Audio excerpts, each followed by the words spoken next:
Olá, estamos no ar com mais um Enzima Live Show, nosso programa bissemanal no canal da Pluri no YouTube, onde a gente fala sobre inovação, tecnologia, digital e mundo das startups, sempre recebendo profissionais relevantes do mercado para a gente conversar sobre esses assuntos que a gente tanto ama. Antes de apresentar o nosso convidado especialíssimo de hoje, eu queria lembrar a vocês que todas essas nossas conversas viram podcasts nas principais plataformas de podcasts, o Spotify, o Deezer e o Google Podcasts. Então, se você não conseguiu ouvir aqui pelo YouTube e quiser ouvir as nossas conversas correndo, malhando, esses aplicativos são muito mais amigáveis. Se não for o caso, esses vídeos também ficam hospedados aqui no canal da Pluri para a posteridade. Hoje, como falei, temos um convidado especialíssimo internacional, Rohn Malhotra. Ele que é cofundador da SportsTechX, uma empresa de análise de mercado especializada em startups. Para mim, uma das melhores empresas do mundo quando o assunto é startups de esporte, né? Eles produzem relatórios muito bacanas, muito completos sobre esse ecossistema de SportsTechs ao redor do mundo. Tem um site com uma base de dados de de quase 6 mil, na verdade, SportsTechs de todo mundo também, SportsTechs ativos, então uma fonte muito bacana de pesquisa. E a gente vai conversar com ele sobre o trabalho que a SportsTech oferece hoje e sobre a visão que ele tem de futuro, especialmente da aplicação de tecnologia e do trabalho que essas SportsTechs têm, o papel, na verdade, que elas desempenham no futuro da indústria esportiva. Então, com vocês, Rohn Malhotra, da SportsTechX. So, Rohn, first of all, welcome to Enzima. Thanks for being here. It's a pleasure to have you here with us. I would like to start asking you to tell us a little bit about your career before SportsTechX. Welcome. Thanks so much, Felipe. I have to say my Portuguese skills are very, very poor, so I didn't understand too much of your introduction, but I think we'll stick with English is fine. So hey, everyone. Thanks, Felipe and Enzima again for having me. So yeah, I mean, I basically started my career quite a few years ago now. I started it as a management consultant with KPMG. And ever since then, I mean, I was a consultant at the start of my career for about 2-3 years. And then I became an entrepreneur. I started my first company when I was 24 back in 2009. So it's been a while. And that was a merchandising play in India. That's where I'm from. But I think for most of my life, I've been an entrepreneur, and that journey took me to many stages. And one of those stages was that after I had sold that company, the Indian company, I moved to Europe and I moved to Berlin.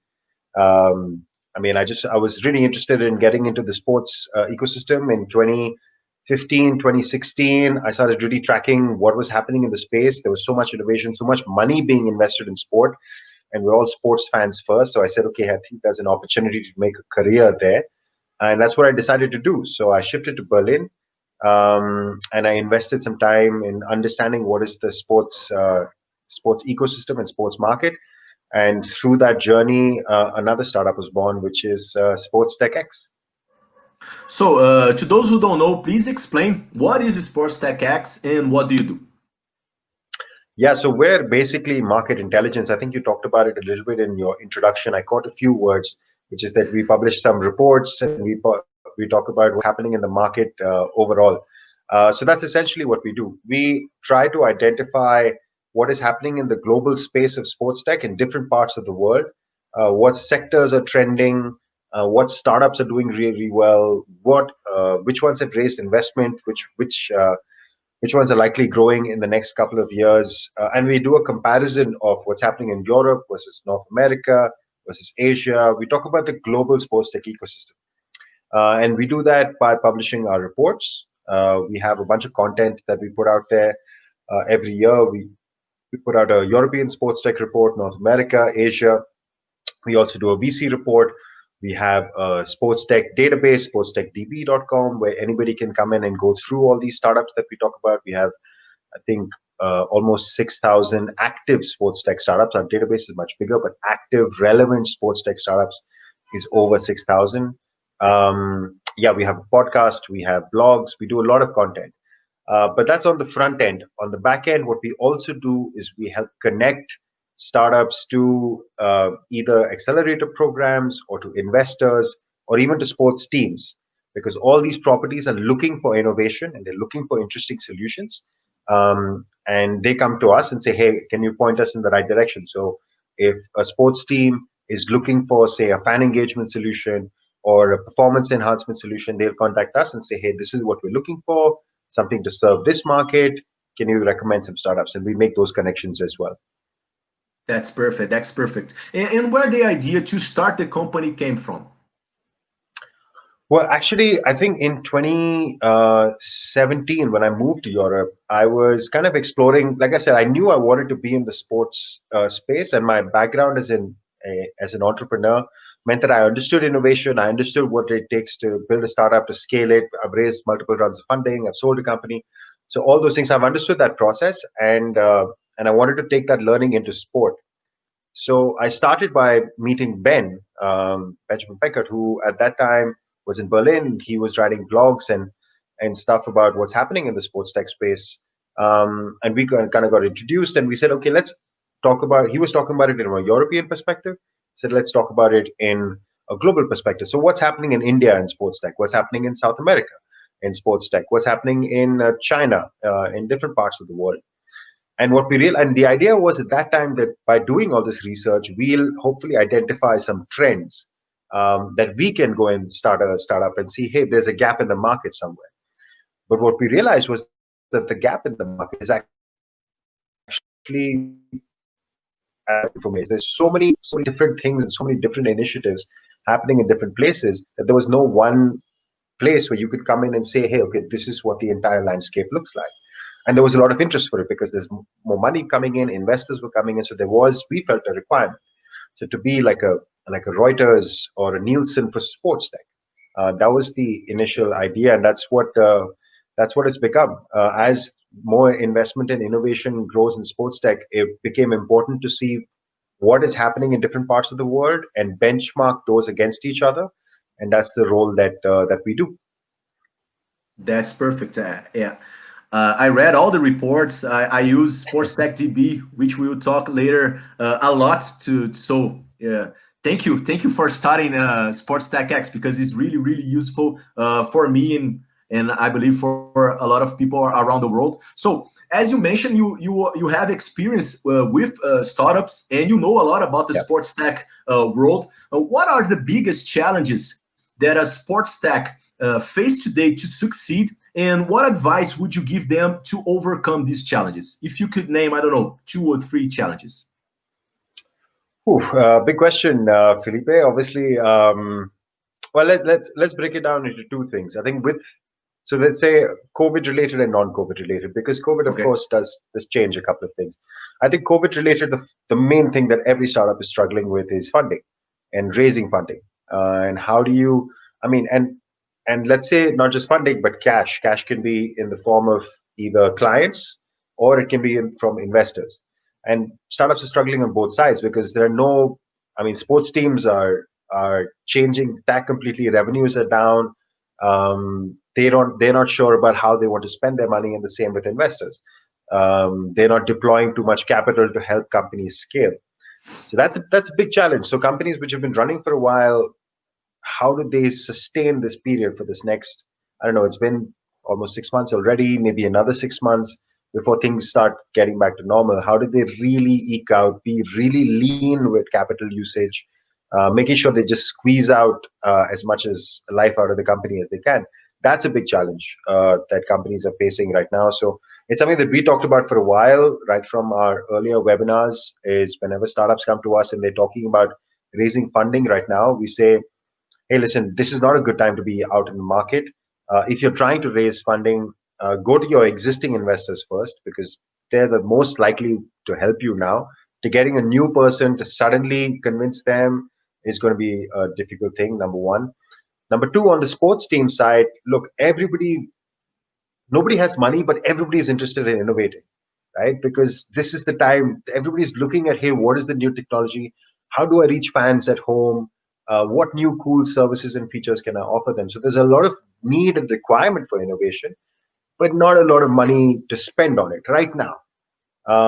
So that's a big challenge to draw in between as well, and it's an opportunity as well for the startups if they can find a good model to make it easy to work with sports teams. Um, uh, then they will find success once everything is done. Outside of COVID, look, I mean, there are a couple of big trends. I think we'll address those in a bit as well that are happening in sports tech. I think a lot of sports tech startups are founded by, I guess, guys like us who are sports fans, and everybody wants to start a football startup, and everybody wants to, I don't know, make Corinthians or Sao Paulo their client, and make Real Madrid and Barcelona their client, and you have to realize that there aren't too many guys who can do it. If you to sell to sports teams, there are very a limited number of sports teams. So the market is not very big of potential clients. So how do you make it bigger? You have to either go to amateur or you have to go to consumer-facing products like fitness and things like that. So there are a couple of issues in terms of how technology is being adopted that sports tech entrepreneurs have to think about. Like, really, how big is this market? How am I addressing it? And if you are laser focused and you know you're going to go for a small portion in the market, then you need to be very precise about how do you do it. Like, I think that's one thing that we've seen, that people who try to start up sports tech startups try a bunch of different things, and it's an industry that needs more focus, I feel. But there are plenty of opportunities out there. You mentioned the pandemic and like the bad side of the pandemic, but do you think the pandemic also was an opportunity for a lot of those startups to refine their products and maybe change the path that they were trailing and now are going to a different path and maybe the right path? What do you think? Do you have that? There's a good side that we can take from the pandemic. Yeah, absolutely. I mean, there are many cliches to be thrown. Never waste a good crisis, because there are tons of opportunities that arise from it. My personal perspective is that I think that this time there will be a lot of what do you call trimming the fat, trimming the excess, like the core product or the core service that you deliver. If it has value, it will succeed. Because, like I said, there is a requirement. Every sports team, every broadcaster, every social network, everybody is really looking at sports to help save them almost, because that's what's attracting consumer eyeballs. That's where fans are dying to get back into stadium. They want to spend on merchandise. Sports is one of those things.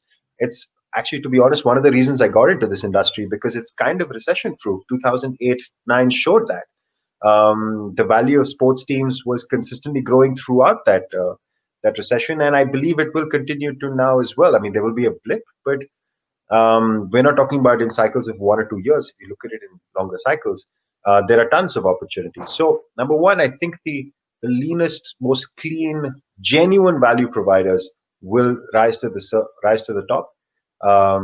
So, as a startup, you have to think about what that is really.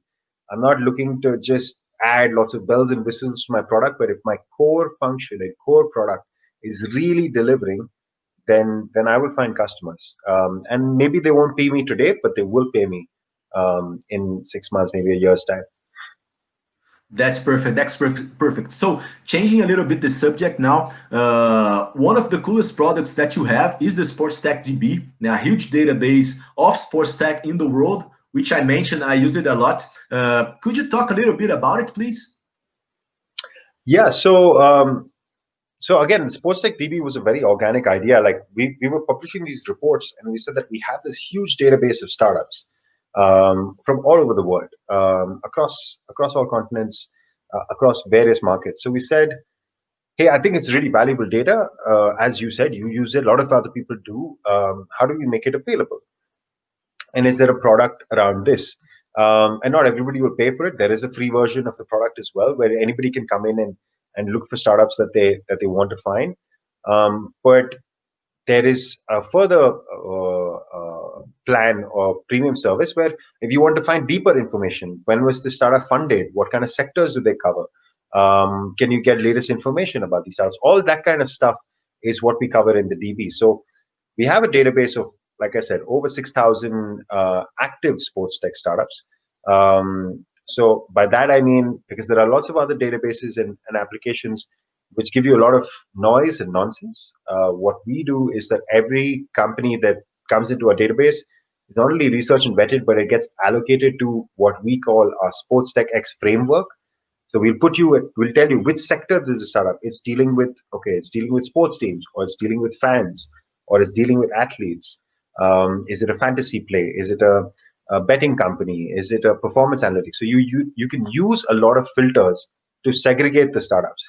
And you can also answer a question which is as simple like, hey, can you show me all the football-based startups that are in Brazil that have raised money in the last 5 years, which are focused on fan solutions? Like you can keep applying the filters to find that small list of startups. Because at the end of the day, not everybody doesn't want a long list. They want a short list of 2 or 3 names that they can actually go and do something with. And that's what the DB at the core tries to provide. And as you mentioned, you have almost 6,000 startups all over the world. How do you manage to keep the database always updated? Well, that's we have a team whose job is to do just that. I mean, look, I mean, we pick up a lot of public domain information. There are other databases, there are other lists around the internet. Um, but I mean, we pick up this data and then we enrich it. Like I said, there is data transformation which happens, which is we'll tag it with funding information, with sector information, with what sports they cover, when they were founded, which city, which location. We add a lot of data points into one stuff that we see. Apart from that, we also are always on the lookout for new startups. We're constantly tracking news, every accelerator, every piece of information that we see on the internet. We have all our alerts and everything set up. We've learned that is the experience that we have doing this for like 3-4 years now. That we have a really good engine of how to bring in startups into our ecosystem. The latest ones from different parts of the world. So that's it takes a dedicated team sitting there 24, well, not 24/7, they get time off. I don't want to sound like a bad boss, but whenever they are working, that's their job, to make sure that they find good startups, find deals, get that all in the database, and then we publish this information twice a year. We do it in the spring. We do it with our overviews, the European, North American, and Asian, which we did for the first time. And in the second half of the year, we do the VC report. And this year we're going to add a couple more, I think, interesting reports which are sports specific. So that's what we do. So the transformation is happening continuously. It comes out in the reports in twice a year, and it's available rest of the year round in the DB. That's perfect. That's perfect. So, as I mentioned too, you publish a lot of good reports every year about the market, and this year you publish 3 reports. I read them also. I have a few questions about them. The first one is about the process of writing it, gathering so much information, the interviews that you do. How much time and effort do you have to put to publish something so complete as you do? Yeah, I mean, any good work that you do takes time, takes effort. Yes, but just to give you an idea, because we've done this a few times now, we'll usually start. So we want to publish the reports by April. That's usually our target. We want to get all the first batch of reports out by April. So we'll usually, and all the data is as of the end of the year. So before the end of the year, in December, usually before we go for holidays, we'll just have a conversation. Okay, which are the reports that we're doing this year? For example, we added Asia, so we knew we wanted to do one more report, so that the research team can already think about, hey, okay, so I have to plan this. I can go for my holidays, relax, and then when I come back in January, I already have some sort of agenda. And then in January to March is full on. So we usually spend 6-8 weeks of just doing data research and validation, getting as much information gathering. And the last month is design, the content, the finalization, all of that. So it takes a good, like I said, almost 3 months, 10 to 12 weeks to get the whole thing out.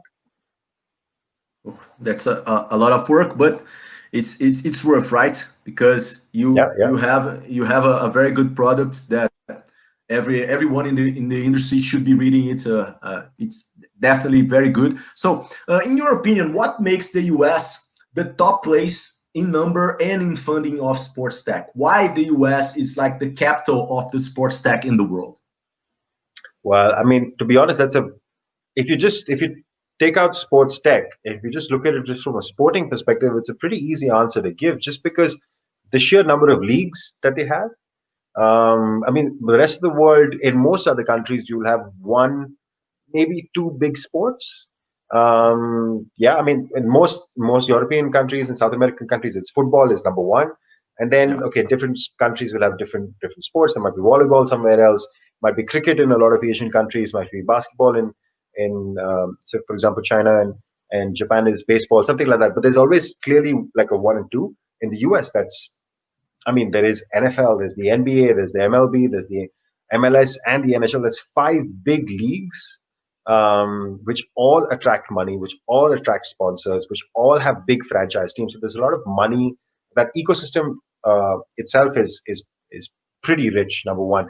Number two is that beyond the elite teams, beyond the elite sports and elite teams, their college, the athletic sports infrastructure or the college athletics ecosystem is so rich and so much bigger than the elite. It's almost like each college team or each university team functions like a small medium enterprise. So if I'm a solutions provider, if I have a product which helps, I don't know, measure the tennis swing of a pro, I am not only selling to the elite athletes, but I'm selling across all these campuses across the US, and the US is already a pretty large country. So yeah, the market size of sports in that country is huge. Number one. Number one, I spoke about the elite teams. Number two, I spoke about the college athletic market. And number three, their consumption. I mean, that's a big thing. Every time I go to the US and you go to a sports arena and watch any live event, the amount of stuff people buy yeah, and the amount of money that they spend in the stadium, from merchandise to the food and beverages to little knickknacks, and they have the music, and it's a big show. I've never been to Brazil. I hope to soon someday. But I've been to a lot of stadiums in Europe. I've been to a lot of stadiums in India and different parts of the world. It's not like that. It's yeah, not like that at all. The commercialization of sport in the US is very, very strong as well. And that leads to things like commercialization of betting, of fantasy. So the ancillary industries around sport are huge as well. So when you add up all these things, US is a unique market for sports tech. And when there is so much happening, innovation is bound to follow. You're bound to find good solutions which are helping all of these services get delivered, because there is money to be made across the value chain. Yeah, it's a really interesting market to work in. yeah. They know how to generate money, right? Yeah, yeah. They know how to spend it and they know how to generate it. It's crazy. Yeah. So, well, what about Latin America? Do you have plans to publish a report focused on Latin America? I believe you had asked me this question when you were watching one of our seminars. Look, I think we had published an article, not a full report, but we Yeah, had published an article on the Latin American market. I believe it was the end of 2018. Um, and it's something that we're definitely interested in refreshing. Maybe it's something that we would do for next year as well. What we like to do is always to get a partner for any of our reports. So, for example, for this year's reports, we will be Signa Sports United, which is a European e-commerce company, and because they want to get their name out in different markets, and yeah, we have a partner that helps kind of keep the lights on and pay for the bills for during that 3 month time that it takes for us to get a report out. Look, I mean, the South American market is really interesting. I do have an eye on it. But yeah, if there is enough need and requirement, and if you get the right partner, always happy to do another report. perfect. So now talking specifically about Brazil. Brazil is a huge country, a country that is passionate about sports, is always on the highest places on internet engagement rankings. Our startup ecosystem has developed a lot in the past few years with new unicorns emerging from here. But our sports tech ecosystem is still very limited. We don't have many startups from the sports sector yet, at least not many well-known. What do you think should be done here to stimulate this ecosystem? What lessons could we learn from other regions? Well, look, I mean, I think, yeah, as you already said, there is a couple of really big unicorns, especially in the fitness space. I think there was a huge funding round that Gym Pass raised last year, was 300 million, if I'm not mistaken. Yeah. Or might have been 2018, I'm sorry. But yeah, I mean, there are some sectors which will trend really heavy. And Brazil is one of those economies that will accept them pretty readily. And fitness is one of them. And I think there's a lot of solutions for which will help grow this market. Number one. Number two, there are other trending topics which are like esports and things like that, which I believe are on the up in South American markets. Now, whether they get the right funding to help grow that market further, that's a different thing. The challenges that happen in the South American market, similar to Southeast Asia, to India, to other markets which are not US and not China, um, is that there isn't that much investment in sports yet. I mean, there are teams, but the sports teams themselves don't are not super rich. They don't have money to spend because they're kind of struggling. Uh, I mean, I have Brazilian friends who told me about ticket prices in stadiums, and people are giving tickets for free. Like it's a bit of a challenge, right? Yeah. And if the sports entities themselves are not making money, they can't go and invest in sports tech themselves. So that's with the traditional sports teams, the football, um, volleyball, all those kind of sports. So there needs a bit more support. There needs maybe government to come in. They need private companies such as Pluri and Enzima to come in and help grow that ecosystem out to support the growth of it. And because there are good companies, there's no doubt about it. There are innovative solutions that we see. I mean, I was just checking in the DB before we started. We have over 100 companies sitting from Brazil, which are active, interesting startups, which are in a DB. So there are good solutions out there. It's just whether they get the platform, they get the support, the necessary investment to help grow. That's what's needed. And what is the role that sports entities like clubs, as you mentioned, and confederations have to help stimulate the ecosystem? You mentioned that they don't have money, you are right, but do you think that they can contribute in another way, not just with money, but in another way? What is the role? Yeah, absolutely. I mean, I think that's the whole point of innovation. Like, hey, if you can't do it with cash, how can we do it? Because we want to do it. Like the teams want better engaging solutions for the fans, right? And I mean, the fans want good engaging solutions. They want some cool, innovative stuff that hopefully is not too expensive, but they want to be entertained in a different way. And if there are companies that can do it, it's just about finding a good mechanism to work, whether it's doing more pilots, doing more data exchange, allowing companies to charge end consumers directly rather than sports teams trying to be a gatekeeper and say, hey, you pay me or we pay you, and try to do the economics in a different way. I think that's the role, is to understand that in the early stages, you're not going to monetize it too well, or don't monetize it for some time, but let's see if we can drive adoption. Can sports teams and organizations and the even the national associations like the Olympic Association, the Brazilian Football Federation, can we help bring this technology to the people? Because that's what they have. They have access to the people. If the Brazilian national team adopts some app or uses some cool innovative solution and says, hey, the Neymar is doing this and Thiago Silva is doing this, and people will follow. So they have that, they have reach, they have access. And that's what I think their main job is, to promote, help grow the ecosystem in these early days. And once, if you find enough of that is happening, then the monetization will come over a period of time. So it's the role of the federations of the sports teams is to identify, promote, grow, partner, pilot. These are the kind of words that I want them to be thinking of rather than monetize and revenue, at least right now.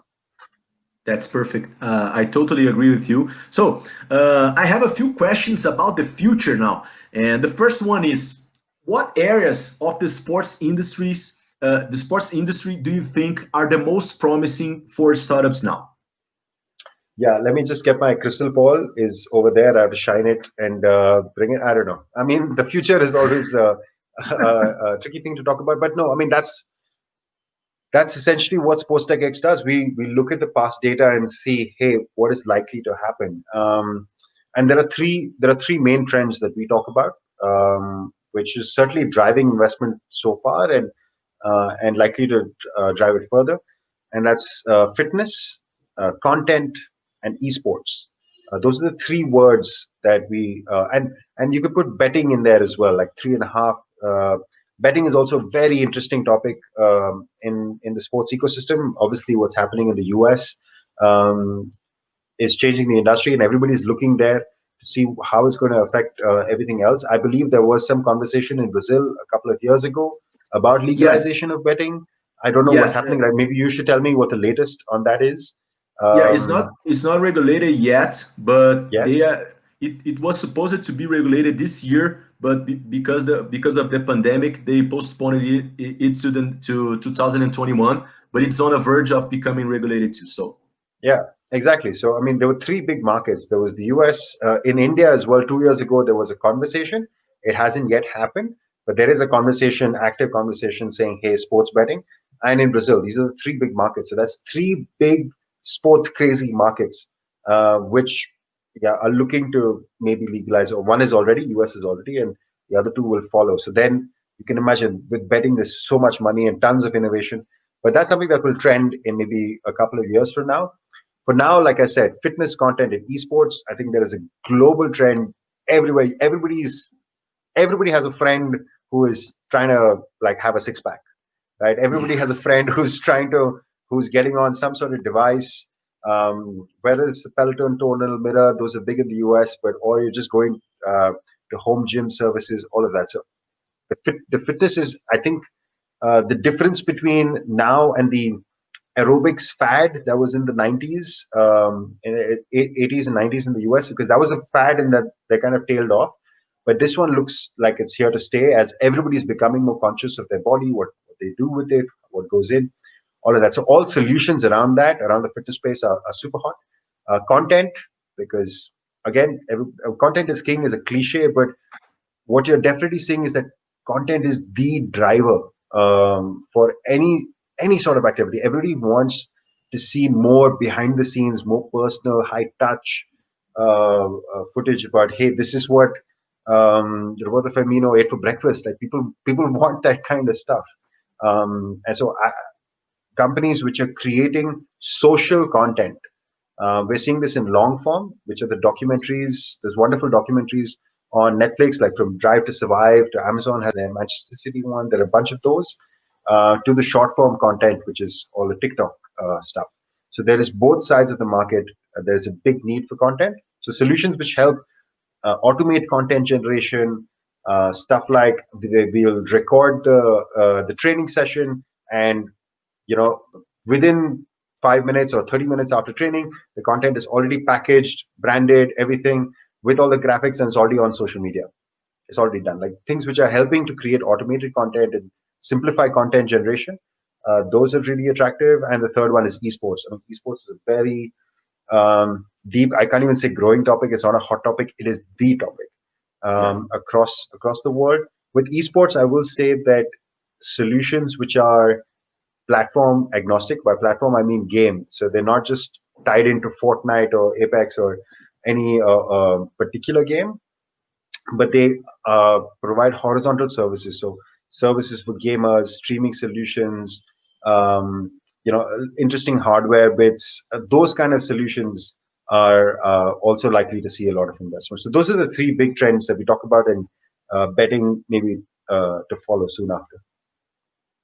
perfect. So, and what are the sports tech that you think are the most promising to become global companies? You can cite as many as you want. Well, look, there are a bunch of companies that I love, and I don't want to play favorites here because then I'm just not going to take names. But let me give you an example.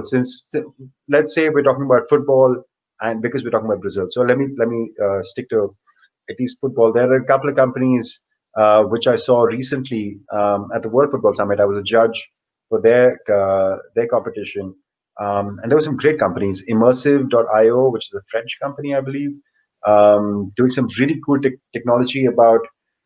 Basically, I'm a fan. I mean, one of the products, they have a few different products, but I'm a fan who's in the stadium watching the game, and I can pull out my phone, and through my phone, I have an AR layer, which is already telling me data points and data stats. Oh, that guy's running at that speed, and so all of the stuff that I can see on when I'm at home on TV, I'm also providing that to the fan in stadium, where through an AR layer, I have access to all this cool data and insight, which is really interesting. Beyond Sports is a Dutch company which I love. They do some really interesting tech about uh, how they record and render imaging of what's happening on the field from different angles and 3D angles. Like think of Intel 360 view. Um, those are a couple. There are so many. Pico, which is an Israeli company. They're very interesting fan engagement solutions. Yeah, those are just a few names in football, but there are tons. For that, check out our reports, guys. But that's a thing that we do. It's a really good point to bring that up, Felipe, because in our reports, we always try to showcase some good companies. In every report, we'll pick up at least maybe 10, 12 companies and say, hey, guys, these are some cool guys that we like. And maybe you should check out. So that's something that we do. So in our reports, you'll see more names. You mentioned the World Football Summit. isSPORTSTECH, which is a Brazilian company, Right, yeah, is one of the finalists. And finally, yeah, yeah. Vini Gomes, which is the co-founder, he was here. He was one of our guests. So it's a really cool company too. And it's a Brazilian company. So I'm cheering Yeah, for them. there you go. Awesome. So Ron, what is the role that technology has and will have in the future of sports, in your opinion?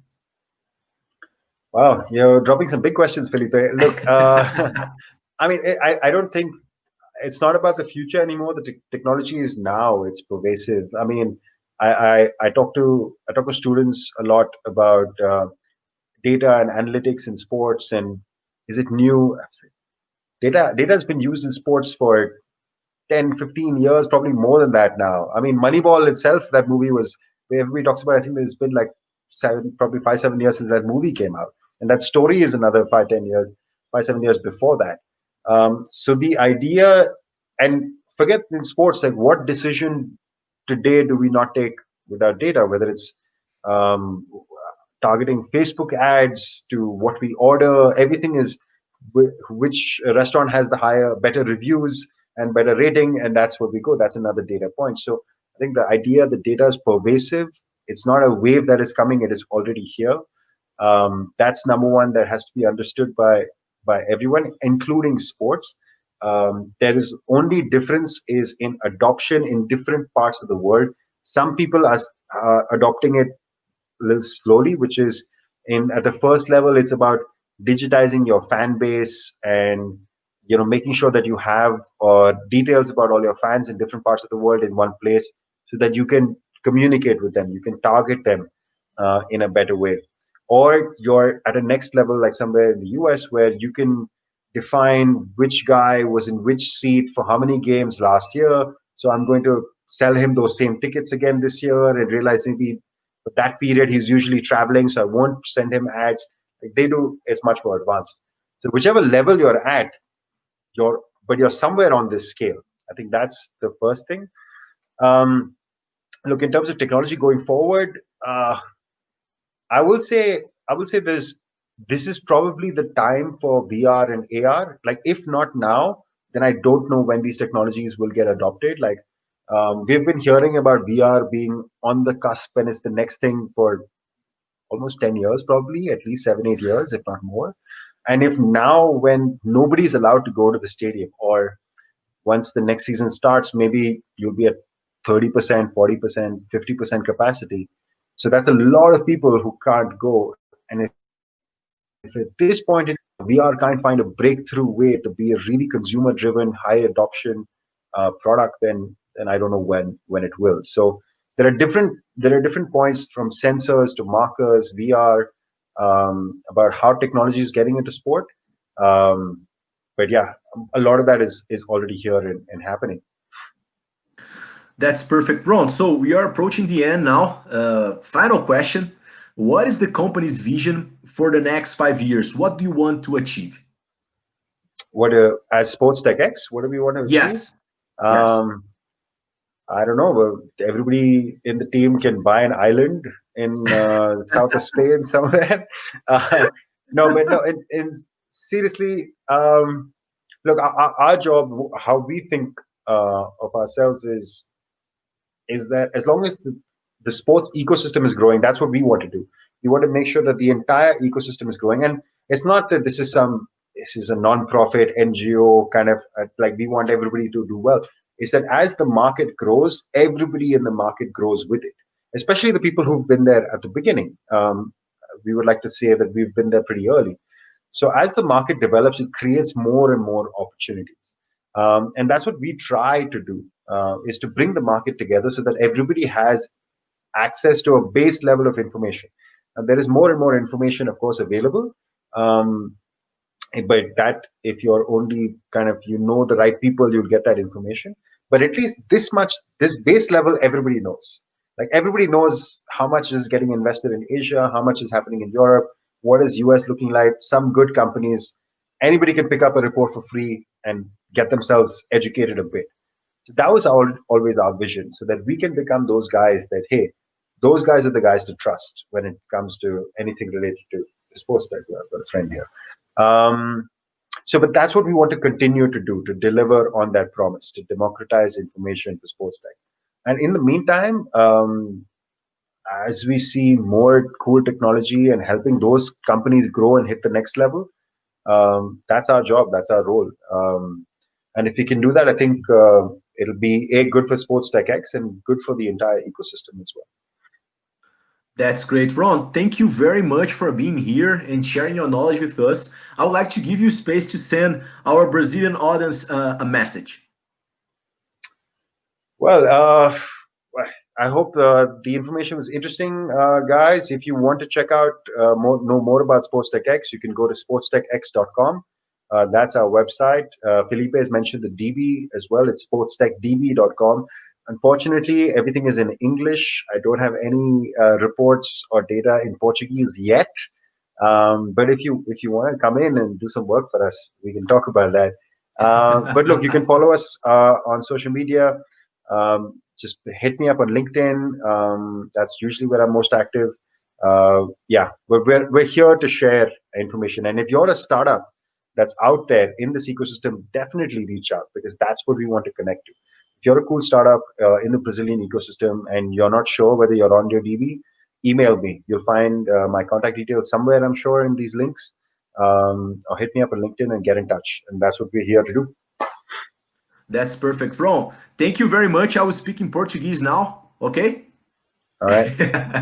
Pessoal, espero que vocês tenham gostado. É uma conversa sensacional. Já sabia que ia ser uma conversa muito boa. Recomendo novamente todo mundo que tem interesse nesse meio de Sports Tech, que vocês vão atrás para conhecer o trabalho que a SportsTechX faz. Eles têm reports maravilhosos sobre toda a indústria de Sports Tech, não só no mundo inteiro, mas eles têm reports focados na Europa, na América do Norte, na Ásia. Pelo que o Ron falou, em breve eles devem ter alguma coisa aqui sobre a América Latina também, então recomendo. E eles têm a SportsTechDB, que também é uma database impressionante, quase 6 mil Sports Tech de todo mundo. Então, quem tem interesse, quem está buscando mais informações, é algo que vocês têm que ir atrás, não podem deixar de conhecer, recomendo demais. Queria agradecer a todos vocês que ficaram até o final acompanhando conosco. Lembrar a vocês que toda terça e toda quinta às 16 horas, aqui no canal da Pluri, a gente tem um Enzima Live Show recebendo